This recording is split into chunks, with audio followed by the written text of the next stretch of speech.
Hello friends, Baron here. Today we have 4 true ghost stories. Not our usual thing, I know, but it's something I'm passionate about. And one could argue that reading stories like these is the cause of all this. Enjoy!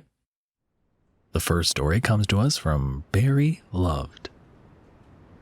This story is completely true and happened when my brother was around 3 years of age. My oldest brother grew up in Sierra Vista in the 1980s. Sierra Vista is a border town in Arizona, and during that time it experienced some heavy drug crime and some light violence. You know, normal border town stuff. Well, my mom was a single mom, and they briefly lived in a very shady trailer park in a single-wide mobile home because it was all they could afford. Trailers were run down, they weren't meeting codes, and you didn't have to pass a background check, so many of the neighbors were criminals. There was a drug dealer and his girlfriend living across from them who was pretty abusive. You would hear them fight, and she would leave, and he would hunt her down and bring her back. The girlfriend's death was played off as a suicide, but it was widely believed that he had murdered her, just to give you a better image of what type of place it was. Soon after moving in, my mom woke up in the middle of the night to my brother chit-chatting. He was sitting cross-legged in the middle of the kitchen floor in the dark. My mom stood there for a moment, listening to him giggling and talking before saying his name. "Jimmy, what you doing? Who are you talking to?" "My friend. Talking to my friend." "Who is your friend?" "The man." "What's the man's name?" "I don't know." "You don't know?" "He lives under the ground. The man who lives under the ground." My mom scooped him up and took him back to bed in her room because it freaked her out. This went on for a few weeks. She'd wake up to him sitting in the kitchen in the middle of the night, and eventually he started going out onto the porch and talking to the man. He would just sit there, talking as if someone was actually there. One day he comes crying to my mom. "He's scaring me. I don't like him anymore. I don't want to talk to him anymore." "Don't like who?" "The man who lives under the ground." And like that, almost overnight, he became absolutely afraid of him. He wouldn't walk to the bathroom by himself because he had to pass the kitchen. And he definitely didn't go into the kitchen at night anymore. This is particularly abnormal because, as far as I know, children don't get scared of their imaginary friends because they make them up themselves. They are who they want them to be. My family has 2 theories about this whole experience. Theory 1 is that the man who lived under the ground was a spirit of someone who was murdered and buried under the kitchen. Theory 2 is that there was actually a man living under the trailer and speaking to him through the vents. I don't know which one is more terrifying. My mom and my brother promptly moved out, and he never had the experience again. He is 35 years old now, and only remembers talking to a shadow. Here is a story from Stasia004. So about 5 years ago, I had gotten divorced and moved into my parents' house that they had built from the ground up about 5 years prior.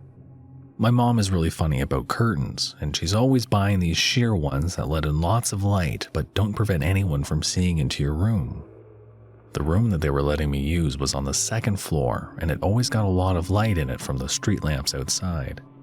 So there I was trying to sleep and not being able to because my mom wouldn't let me hang blackout curtains because they weren't fashionable, when I noticed a woman standing in the shadowy part of the other side of the room. I sat completely up and stared at her for a long time because I wanted to make sure I wasn't dreaming. She was wearing exactly this: acid-washed high-waisted jeans with socks pulled up over the bottom cuff, a sweatshirt with what I would call a doily-looking thing attached to it that looked like a half-circle bib under the neck stitching. I have no idea what this is actually called. She had Beverly Goldberg-esque hair and giant round glasses. We had this kind of staring competition for about 3 minutes, and I came to the conclusion that she must be a ghost. She was in black and white, no color at all, but the details were so incredibly clear. I have no idea why I wasn't afraid, I simply just wasn't. She kept moving her hands in her head, but she said nothing. I finally just laid down and pulled the blanket over my face and fell asleep. I've never seen her again. I did tell everyone about it the next day, my parents, my coworkers, the attendant at the gas station, I mean everyone. I think they all, still to this day, think I'm nuts. I know I'm not imagining it, and I have no explanation. My parents' house, although new, was built right on the spot where another really old house was torn down. This experience is from Nightcrawler 111. I live in a small town in Oklahoma that's located an hour south of OKC. In my town, there's a Baptist church that pretty much everyone in town goes to if they're religious. Although I am religious, I've never really gone to church much. But if I did, I went there. The first time I attended the church was on my 7th birthday. I went with my friend because I was celebrating the day with him, but his family wanted to attend church first. I actually really enjoyed the youth class. All my friends were there, so we goofed off more than we learned. So that made it appealing enough to want to go back a dozen or so more times. When I attended the church, the preacher was a very kind old man who always knew how to make you smile. He used to call me Red because one time he challenged all the boys to eat a small jalapeno for $10. I ate it, and he said my face was so red he could mistake me for the Kool-Aid man. Whenever he would see me come to the church, he would say, "How's it hangin', Red?" And when I would leave, he would say, "Stay cool, Red." I came to become one of his favorite children in the youth group, and I grew to really admire him. So 7 years ago, I was saddened when I had found out he had died. I was 13 at the time, and was at a basketball game when a friend who went to youth group with me said he had died the night before from old age, and the church was going to hold a dinner to honor his life that Sunday night, and asked if I wanted to go. I told him yes. We get to the church, and there were cars filling up the parking lot and lining the street. The place was so packed, they had to move tables outside. We went inside to find our other friends when one of the old ladies pulled my friend to the side. She asked my friend if he could go buy some more ice and drinks and gave him some money. He said he would be happy to and left.